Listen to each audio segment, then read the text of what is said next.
Hello and welcome to this webinar on subsidy control and the voluntary sector. My name is David Livy. I am the Policy and Research Manager here at Scottish Council for Voluntary Organisations.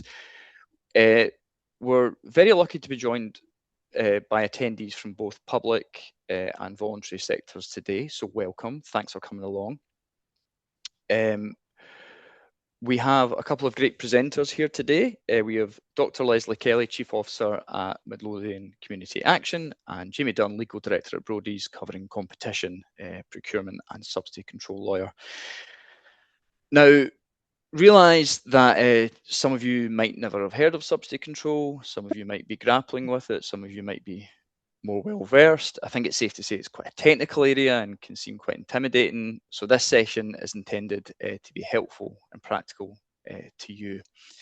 Today's session, we're hoping to cover why we're here, what subsidy control is, why it's relevant to the voluntary sector, what the experience of the voluntary sector is, what the law says, and what are sort of the key takeaways for the voluntary sector and for public authorities that are awarding grant funding to voluntary organisations. So I'll kick off with a wee bit about subsidy control, the basics for anyone who's not aware. So basically it's a legal framework for certain forms of public financial assistance.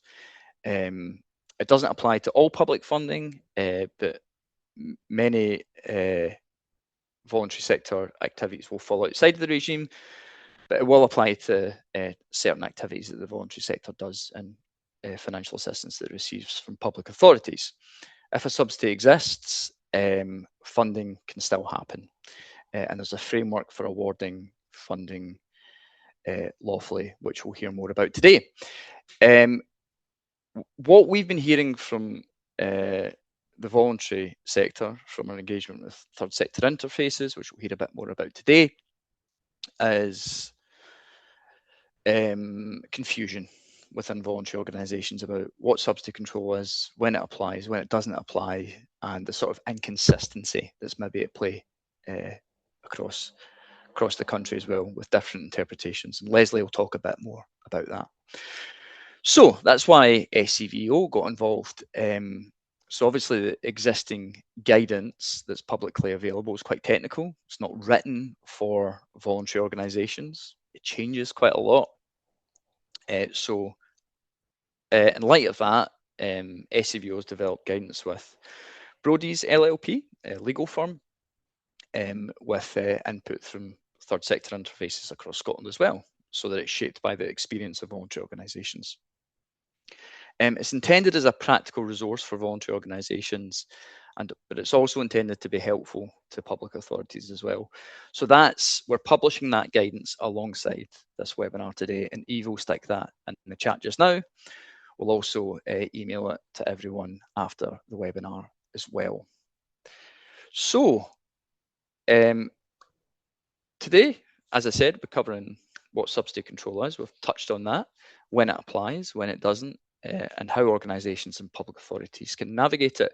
We're going to hear first from Leslie Kelly about what the voluntary sector experience of subsidy control has been to date and some of the issues that the voluntary sector has been running into.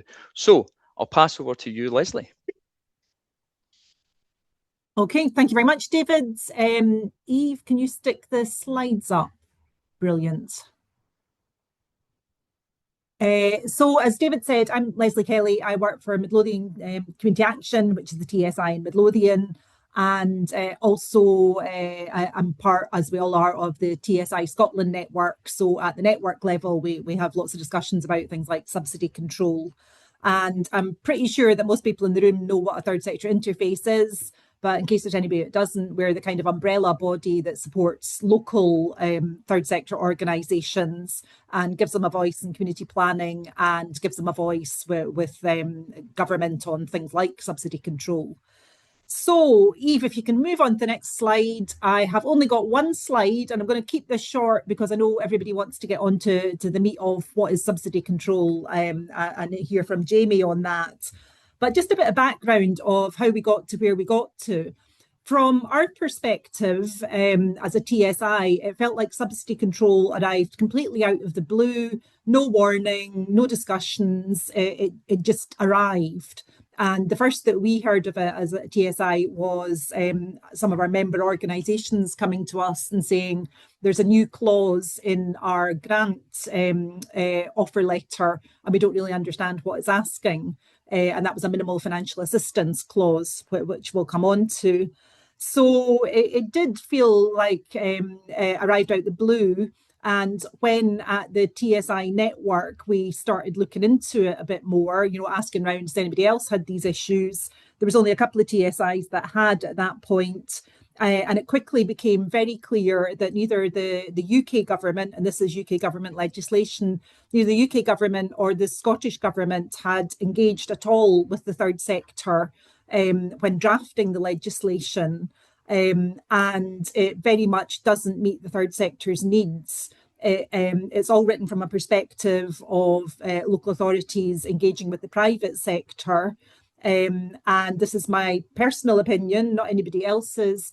I feel that all the difficulties that subsidy control is causing for the third sector are all unexpected consequences because nobody actually took the time to establish how the third sector engages with public authorities and what the impact might be of moving to a subsidy control regime, which is quite significantly different from the one that existed before under European funding, if anybody came across that. So, but we are where we are, and certainly as time has gone on, I would say there's a pretty much a lack of understanding by third sector organisations of what subsidy control is. When I'm sort of asking organisations about it, they have either vaguely heard of it, but don't really know how it impacts on them, or they've not heard of it at all. So, you know, it's fantastic that there's so many people here today. But obviously also very aware that there's another huge cohort of third sector organisations that don't even know that they need to be here. I would say there is also uncertainty by the public sector about how to implement it. I think we're all kind of finding our way through this new legislation. And as well as uncertainty about how to implement it. And it is very complicated, all the different options that you have, as we'll go on to see. I think there's a lack of an agreed common view, particularly on the issue of what is economic activity.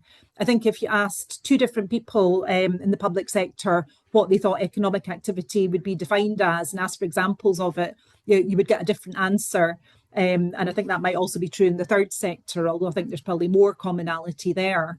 But one of the biggest issues for us is around the use of minimal financial assistance. We'll go on to hear more about that, but that is the opportunity for public authorities to say, well, we think this does come under the scope of subsidy control, but because it's a relatively small amount of money, we're going to offer it as minimal financial assistance. And that is great for a public authority because it requires them to go through no further hoops other than putting a clause in your grant offer letter. The difficulty for the third sector is that you're only allowed to have £315,000 worth of minimal financial assistance from all sources over 3 years. So you can imagine that as a medium-sized third sector organisation, you would hit that target really, really quickly. If local authorities and the government and all other public authorities decide to use that as their default way of giving out grants. So that really is a very big potential threat to the third sector. So partly that's, you know, a really great that we have both the third sector and the public sector in the room together today, because I think these are really issues that we need to work together on. And I'll just finish by saying that it may not always be obvious, but there is a lot of work going on behind the scenes, both with the TSI network, the Third Sector Employability Forum, who are obviously very impacted, particularly things like MFA and SCVO. We are all doing our very best, but I certainly personally feel that every time I go to a training session or have a conversation about this, some new issue pops up that we haven't thought of before. We're all on a really huge learning curve with this. So I just want to thank SCVO very much for bringing us all together today. And, you know, hopefully we can all sort of learn together on this issue. And I'll pass back to David for the rest of the seminar. Thanks so much, Leslie. I think that has done a great job of grounding the discussion and the experience of the voluntary organisations and some of the confusion and the barriers that are being thrown up and sort of standing in the way of voluntary organisations for getting on and doing what it is they want to do best, which is delivering for people and communities in relation to grant funding. And I hope it explains to everyone why this matters. Now, there might be a few gaps from some of the stuff that Leslie was talking about there in terms of the different principles, like minimal financial assistance and these kind of concepts. But that's where we pass over to Jamie, who we've been working with from Brodies LLP. He's worked with us on the guidance along with third sector interfaces to help make sure it's legal proofed. So Jamie is the legal expert on this front, so I'll pass over to him and he'll be able to talk us through subsidy control, legal framework, and some of the key concepts that everyone should be familiar with. Over to Jamie. Thanks, David. Eve, if we could just put my slides up when you get a chance, please. Thank you. And we can go right on to the next one. So, as Leslie trailed, what we now have as of the 4th of January 2023, when this came into force, is a UK Subsidy Control Act that replaces effectively the old state aid regime that existed when the UK was in the EU. What the Subsidy Control Act does, in broad terms, is it regulates things that are anything that is defined as a subsidy, and then tells public sector organisations how they are permitted to go about doing that. So, in effect, what that leads to is a sort of four-step judgment process for a public authority to go through. The first thing they have to determine is whether what they are doing is a subsidy at all. If it is a subsidy, it is not, as David mentioned earlier, automatically against the law. It's just that certain steps have to be taken to keep it compliant. So once something is defined as a subsidy, if it's not a subsidy, none of the rest of this matters. But if it is a subsidy, then the next question for the authority is it a prohibited subsidy? If it's not prohibited, certain kinds are. But if it's not, then the authority has to identify one of a number of options for how it can go about giving it lawfully. And we're going to unpack each of these as we go over the next 15 minutes. And in particular, one of those routes to giving a subsidy lawfully is what we sometimes refer to as a standalone subsidy, where the authority has to consider whether the subsidy is consistent with what are called the subsidy control principles. So if we move on to the next slide, the really key thing is whether something is a subsidy at all. And this is set out, there we go. Yep, this is set out in section 2 of the Act. There are 4 conditions that have to be satisfied, sometimes called the 4-limb test, for something to be a subsidy. So the first one is that it's given directly or indirectly by a public authority out of public resources. So any money that a public authority controls, so that might be a local authority or central government or a quango, but any money that they control, whoever it comes from, is public resources, and they are obviously going to be a public authority. So that obviously includes things like grants, but it can also involve loans, guarantees, overpaying for things that the authority is buying, undercharging for things that it is selling. Any of those can give rise to a financial benefit that would constitute giving of public resources by that authority. The second test is whether or not that doing so confers an economic advantage on an enterprise. So I'll come on to this in the next slide, but these are 2 key parts of this. There has to be an advantage received by the recipient, and the recipient must be an enterprise. If the recipient is not an enterprise, then the subsidy control regime will not apply. And I'll come back and unpack these in a moment. It has to be specific. That is, it has to benefit one or more enterprises over one or more others, and it has to be capable of having an effect on either competition or investment within the UK or trade between the UK and another territory. So if we go on to the next slide, we can unpack this four-limb test a little bit more. So I've already gone through the public resources by a public authority.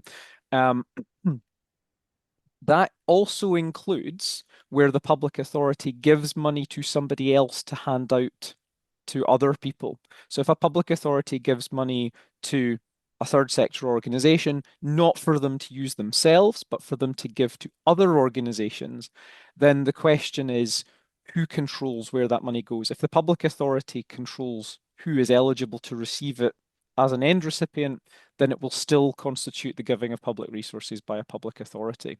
So that's the indirect point. I think the really key point is this economic advantage to an enterprise element. So first of all, economic advantage. There is only a benefit if the recipient is getting something that they could not reasonably expect to receive from a private organization in that public authority's position. So generally speaking, grants tick that economic advantage box, no problem. But for things like loans or guarantees or so on, then a loan that is given to an entity on commercial or market terms is not a subsidy. It cannot be a subsidy because it doesn't give an advantage over what the market will give. That's the whole point of charging commercial terms. So if you get a loan from a public authority and the public authority is charging the commercial rate for that loan, it is not possible that that is a subsidy for the purposes of the Act. And the authority can really use any mechanism it likes to demonstrate that. It can look at benchmarking to the market. It can look at getting things like independent valuations. And this applies to if, for example, you're being given a discounted rent space or rent-free space by a public authority. That is them selling something to you at less than it is worth. So that may give rise to a subsidy, but if they're charging market rent, then it will not. In terms of being an enterprise, we'll come on to that in the next slide. But in terms of specificity, there has to be a degree of selectivity, which will generally be the case where there's a grant program. The authority is picking some people to receive grants, not everybody will.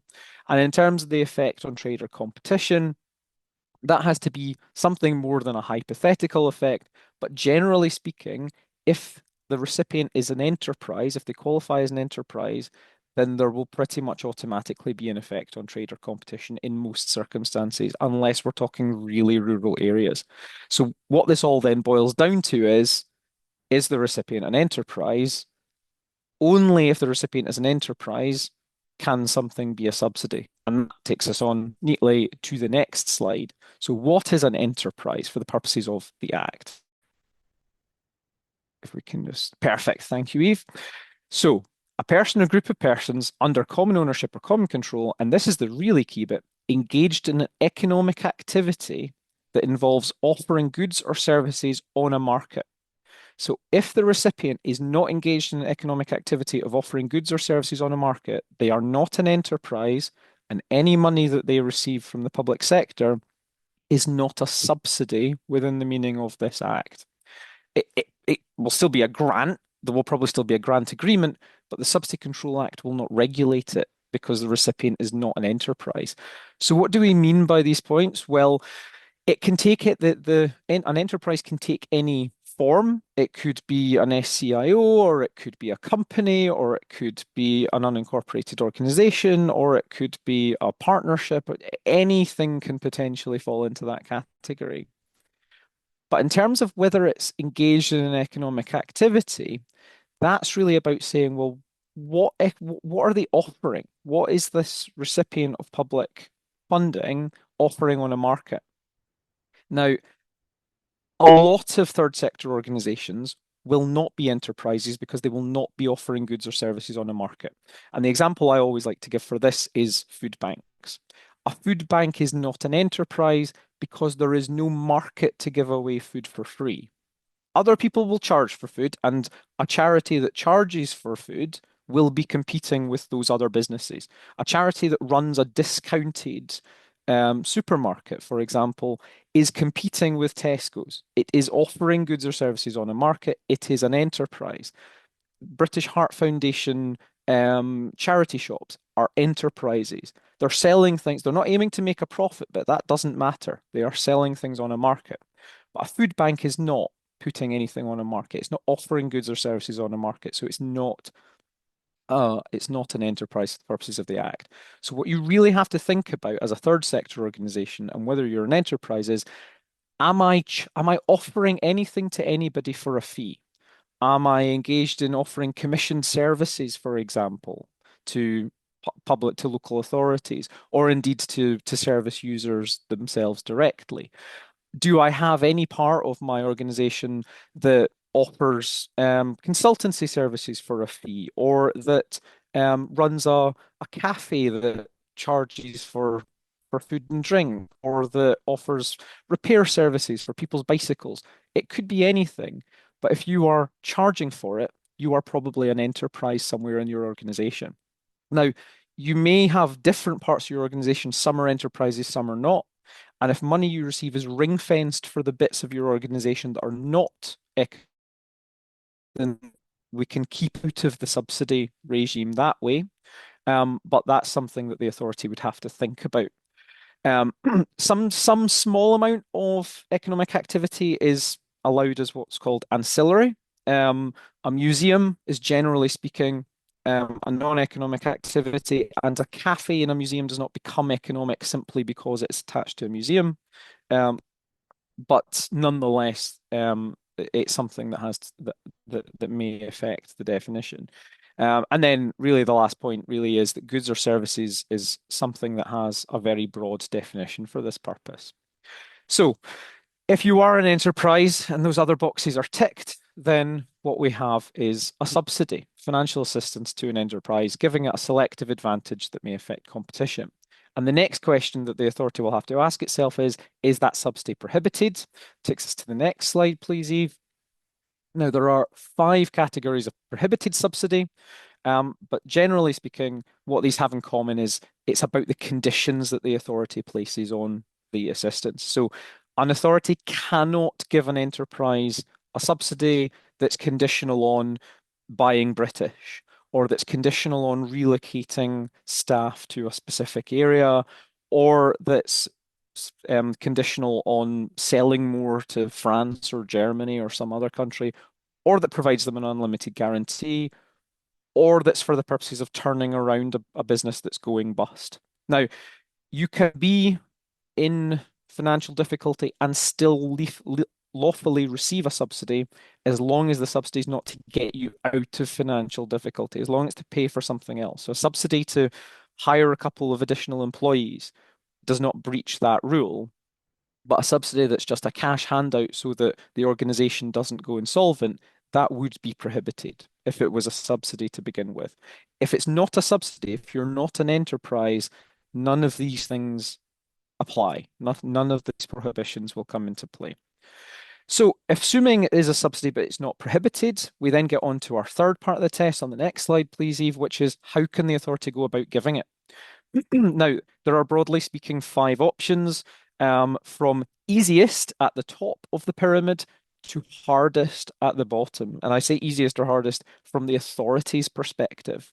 So MFA, as Leslie trailed a minute ago, and I'll come on to in the next slide, MFA is about giving small amounts of money to enterprises.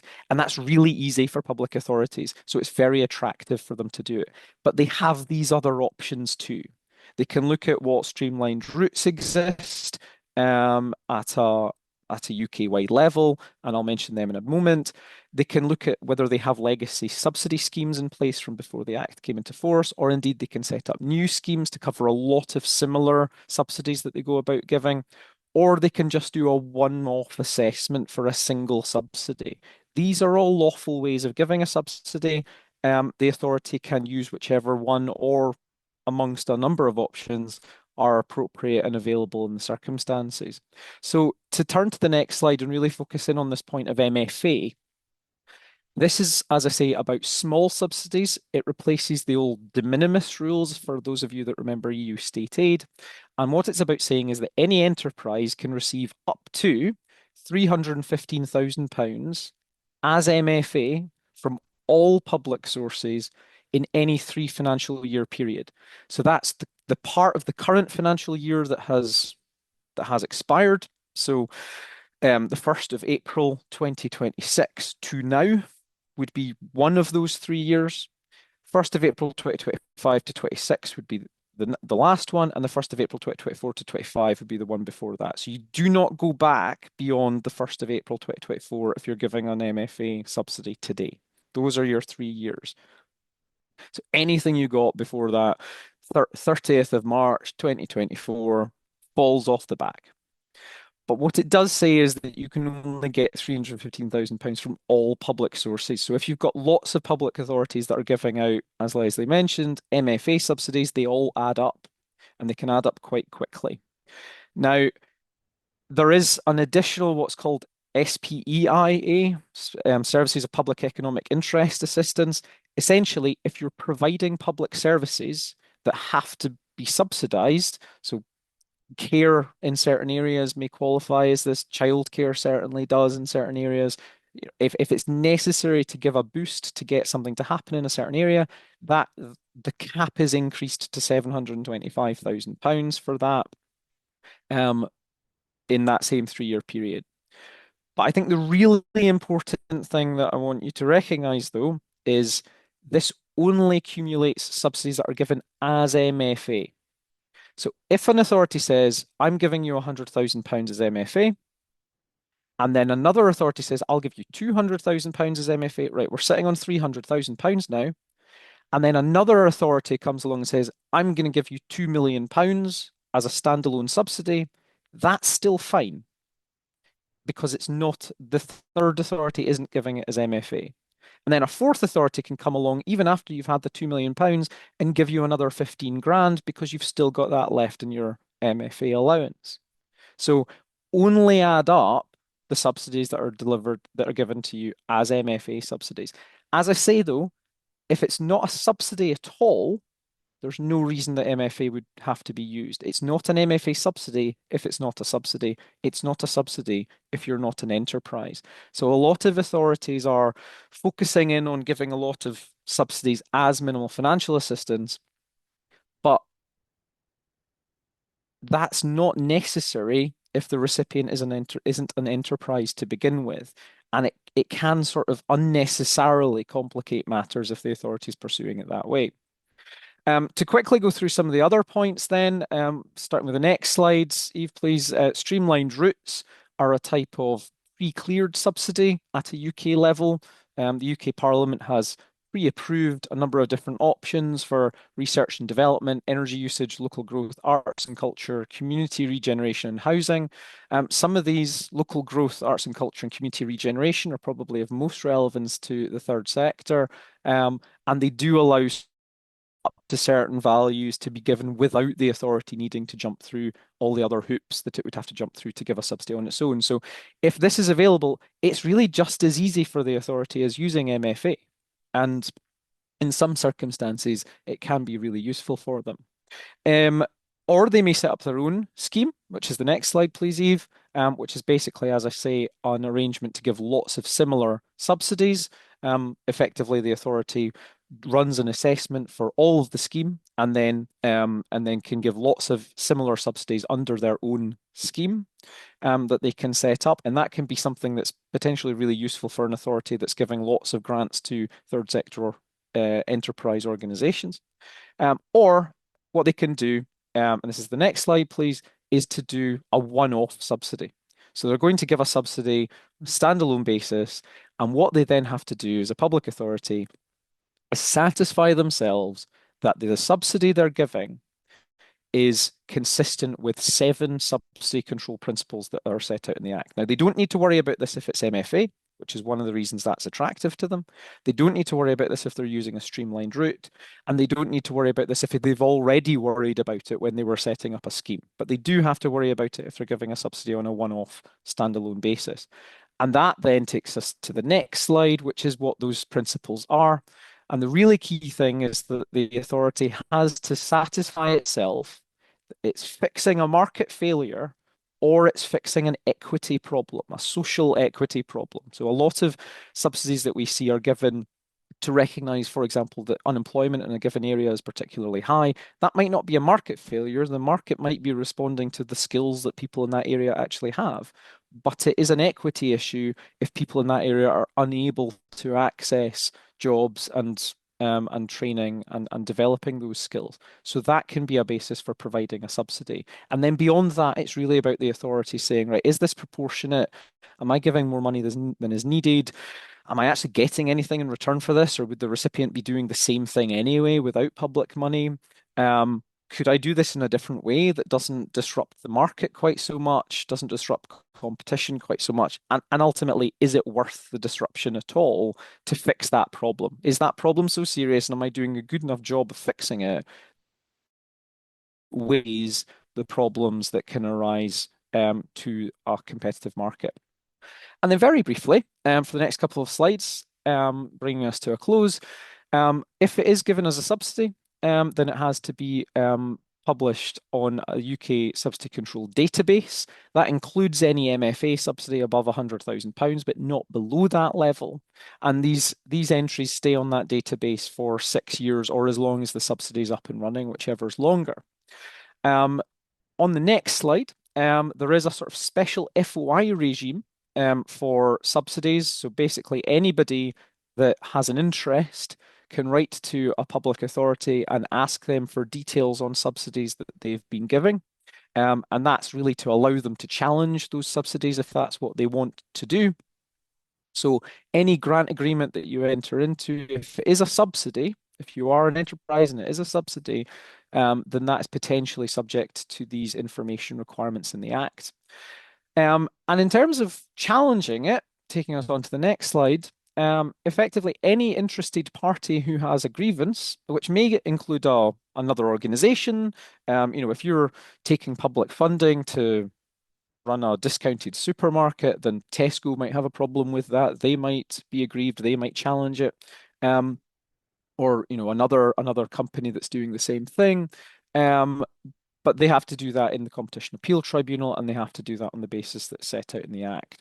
But it might not be a competitor. It might be an employee. It might be of another organisation or the same organisation or a trade union or anybody else with some sort of interest in what's happening.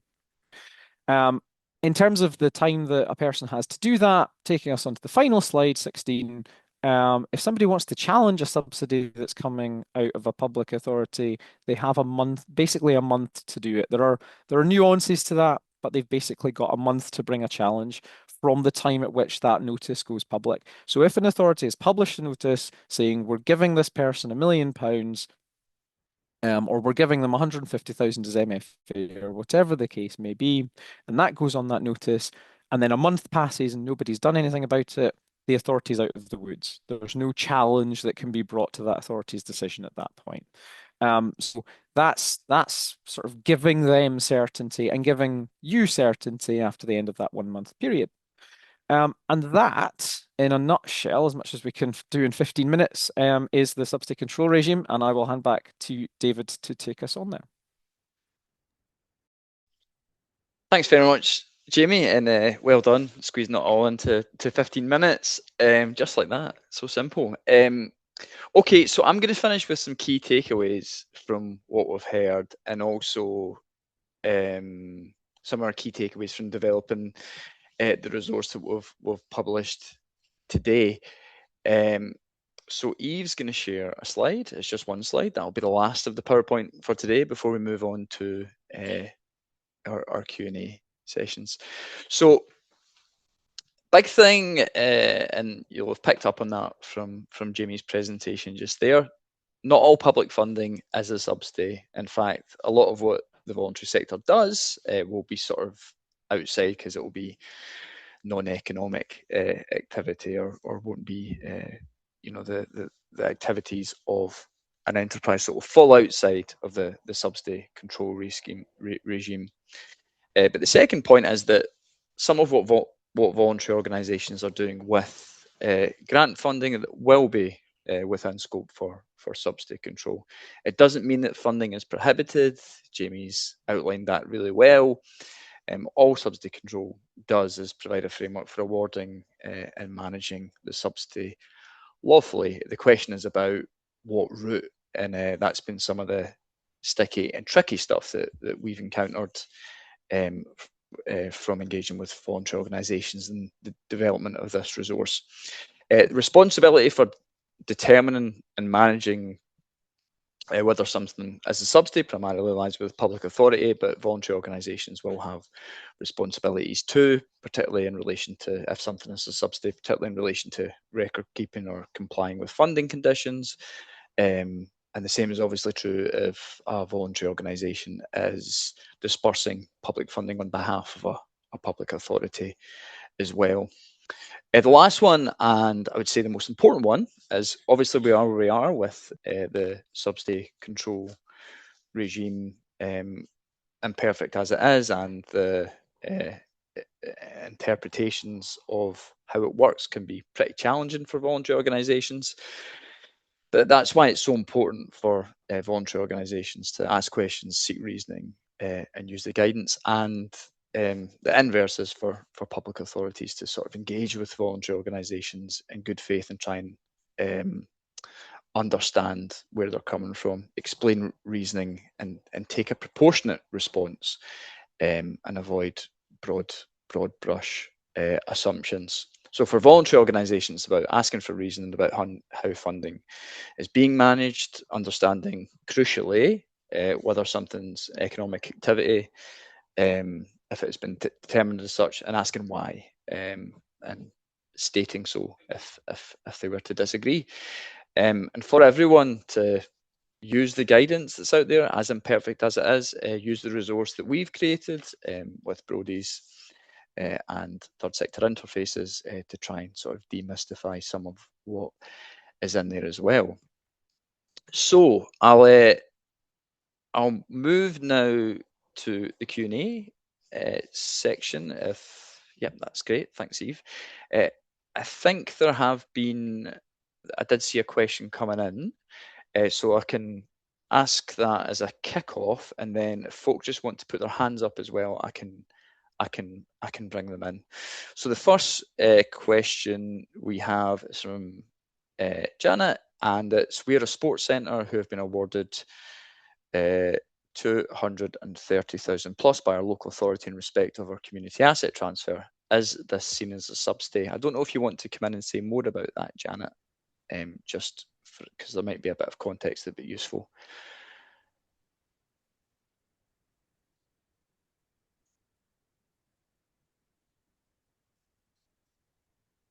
No. Okay, I don't know. Jamie, do you want to give that a go? I know there's a lot of unknown information. No, that's all right. That's all right. So, I mean, in principle, a community asset transfer can give rise to a subsidy. A lot of the time, community asset transfers may involve a lot of the time they're funded, and the body that is transferring it may be transferring it at market value. That is entirely possible, but a lot of the time it will be transferring it at less than market value. And where a public authority is transferring land or buildings at less than market value, then that can give right that would be financial assistance. And if the recipient is an enterprise, then it can be a subsidy.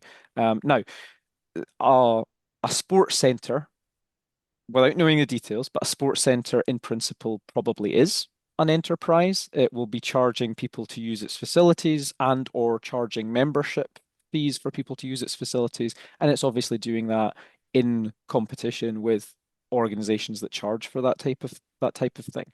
So it probably would be an enterprise, and a community asset transfer at less than market value would be a subsidy in that scenario. But of course, that doesn't mean that, as we say, that doesn't mean that it's prohibited. It just means that the authority would have to go through those principles and satisfy itself why it's giving it away at less than market value, and what good to the public will result from doing so.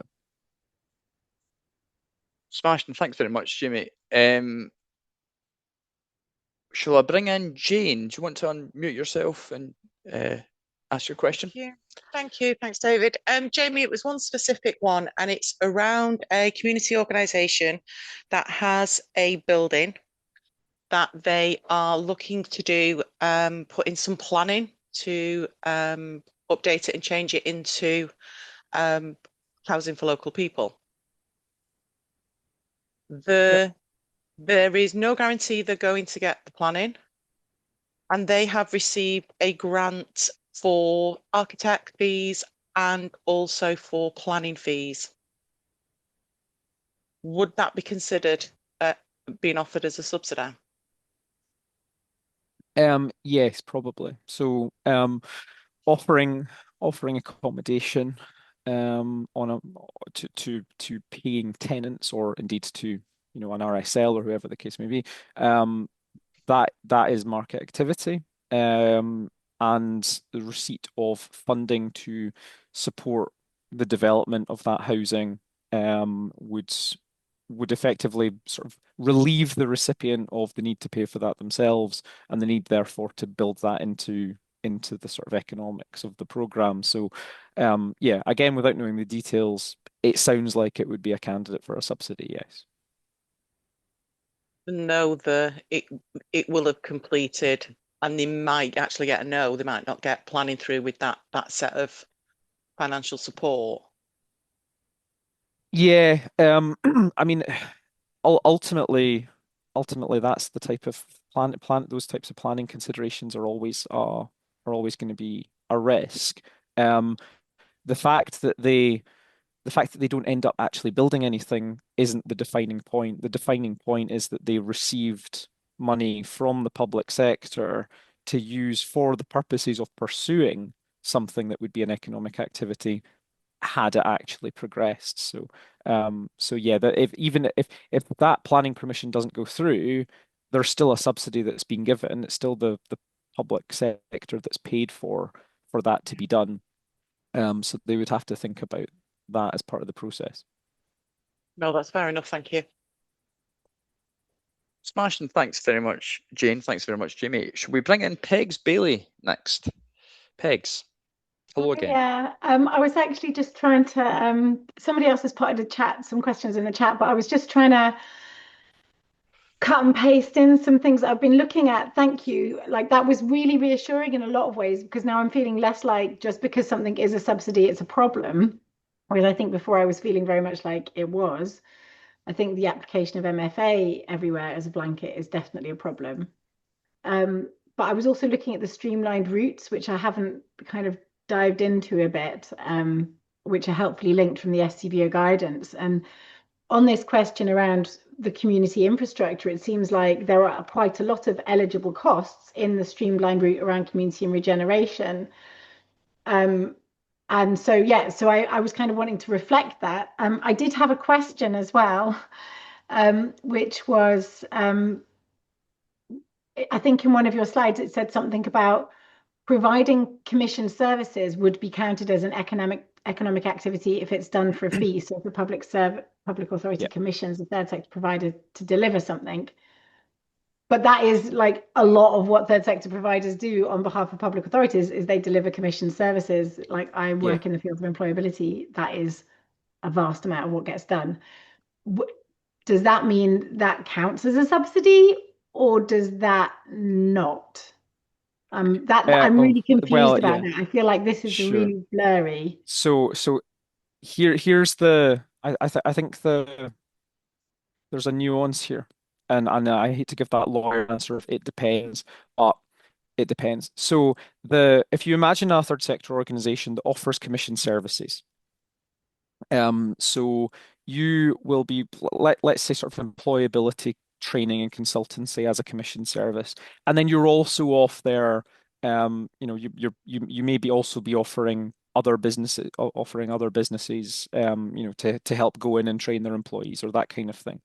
But you're doing broadly employability, including for the public sector. Now, if a local authority pays you for a contract to deliver employability services to the authority, so commission services to individuals that the authority is paying for, then that is probably not itself a subsidy, because they are paying you the market rate to provide that service to the individuals that the authority has nominated to receive those services. So that is not a subsidy, but it makes you an enterprise, so that when you get money as a grant rather than as a contract fee, you're now receiving it as an enterprise, so that grant is a subsidy.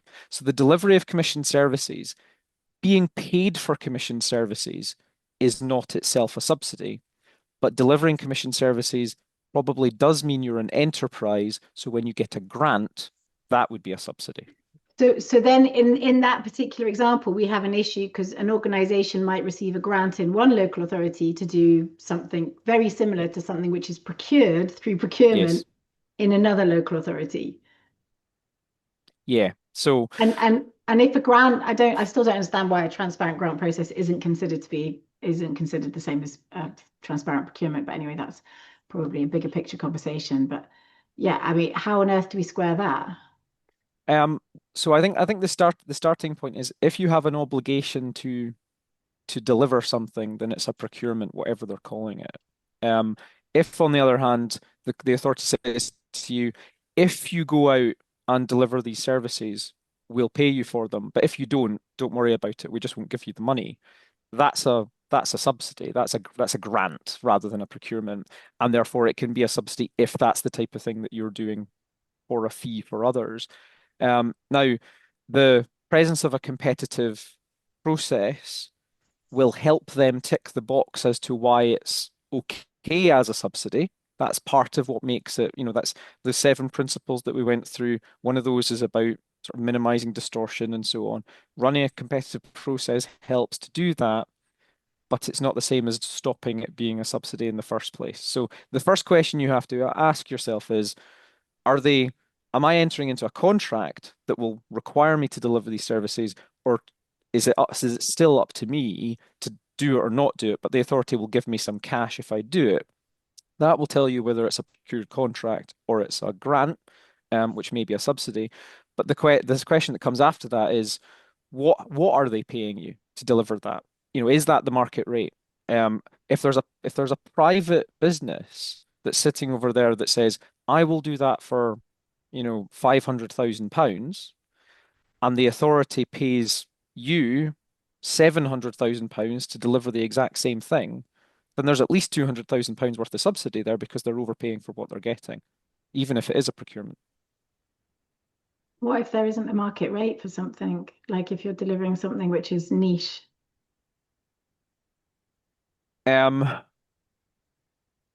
the thing about third sector provision, that a lot of third sector provision is not like, there's not a market. It's not like chairs or apples or even skills training. It's something which is incredibly unique. So this idea of there being a market rate is quite tricky, no? Well, I suppose that comes down to how unique it truly is. Because if it actually is unique, then there may not be any distortion of competition. If there's nobody else in the world that's offering the same thing, then there's no competition, and therefore it can't be a subsidy because it can't distort competition. But the authority would have to be really, really satisfied that genuinely this is so niche that no private sector organization has an interest in delivering it. And we see that with things, with commission services all the time, that there may be third sector organizations that deliver these things, but that's not the same as saying that the private sector wouldn't do so if it was paid to do it, particularly if it was paid more. So Jamie, can I slightly jump line of question just because I'm aware you've got a hard out at 1, and I'll need to I'm trying to bring in as many folk as possible. Lee, do you want to come in and just ask your question, or you want me just to read it out? I can do that. If you don't come in, I can do that. In fact, no, I will ask. I kind of struggled with this whole concept of subsidies. I've never heard of it before because I work in a kind of different sort of area. So I did struggle to really comprehend how that fits into my work. But then I was just wondering about the Scottish Government grants given to TSIs, because we're definitely an enterprise in TSI, are quite a lot of other TSIs. So we've got will that be classed as a subsidy? And then on top of that, most TSIs are administering the Community Mental Health and Wellbeing Fund. And you said as a connected something to do with connection, this would also be classed as subsidies. And a lot of that community mental health money may go to enterprise and social enterprises, for example. So would Yeah. that not take everybody away over the threshold? So if you are acting, so on the Community Mental Health Fund, if you are acting as the conduit through which that money is given out, then you Yeah. are not yourself receiving a subsidy, you're administering the subsidy. And Yeah. the question is who is exercising the discretion? Because if a local authority of the Scottish Government gives you money to then hand out to, to enterprises to do certain things, then the subsidy is to those enterprises rather than to you. And I think you just would want to be clear with whoever's funding it as to how they want you to do that, and how they want it treated from a subsidy control perspective. But where a third sector interface is receiving money itself for it to use, and it's an enterprise, then that would count as a subsidy to the TSI. And then the question is, what lawful route has the local authority or the Scottish Government taken in order to give that? Yeah, I just wonder about that because I'm not really involved in that area of the grant coming in, but I'm sure, I don't know if anybody here is involved in that and they can answer the question about what happens. Yeah. To cover your other question a from lot of the box, it does. get 315,000 a year per year, never mind over 3 years. Yeah, and Scottish Government and local authority funding would both count, as would other public bodies that give the money. So I've got I think I'll treat this as the last question just because we are running out of time, but we have a question here, maybe direct that towards Leslie, from Faris about whether there's been engagement with the Department for Trade and Business. I agree with what Leslie said. I think that DBT did not anticipate the effects of this regime on the third sector, so it's important that they know the negative impact it is having. Just from the SCVO perspective, this will be a priority for us as well, making sure that decision makers know the impact of the laws they pass on the sector and perhaps some of the unintended consequences as well. But Leslie, I don't know if you want to come in on that as well. Yeah, I saw it in the chat and was thinking, I'm not sure if we have, because we have been going back to the subsidy control teams in both the UK and Scottish Government. Not quite sure where they're located, but I would imagine they're in that department. Part of the reason for not going back yet, being more challenging on this, is every time we have one of these sessions, I come up with new concerns. And again, I've got a few from today about enterprising organisations that I think we need to go away and tease out. But I definitely think that we do absolutely have to be feeding back all these unintended consequences. And I know that the TSI Network and SCVO and the Third Sector Employability Forum have worked very closely on this. And I think maybe, after this meeting, we maybe need to go and put our heads together again and try and generate that list of concerns. And be getting that under every minister's nose that we can find, really, because it is really alarming. And I have to be honest, if I was a public authority, I'd be sitting there looking at all that and thinking minimal financial assistance looking pretty attractive at the moment. So I think we need a united front. And I think we do need to go back and make everybody aware of the issues and of the difficulties that minimal financial assistance provides. And just, there's obviously folk from public authorities here today as well, so I hope that has been underscored, that the difficulties that sort of practice can cause for voluntary organisations is clear. I'll have to draw today's sessions to a close. What I'm going to suggest is in the email that goes out afterwards, we can include the policy at SCVO email address, and if anyone has any additional questions, concerns, or the like, or comments on the resource that we've produced, then you can get back to us that way, because we have been tight on time. But I just want to give my thanks to everyone for coming along today. Thanks to Leslie for your contributions and for helping us to develop the resource that we've developed alongside TSIs. Thanks to Jamie for being here today, and thanks to Brodies for volunteering their time to help us with this resource that will be available to the public sector as well. With that, just a reminder that the guidance is on the SCVO website. Eva shared it in the link. This recording will be available afterwards. And and we'll contact folk afterwards with links to resources and things that have been slides and the like that have been used today. And with that, I'll draw today's session to a close. Thank you very much.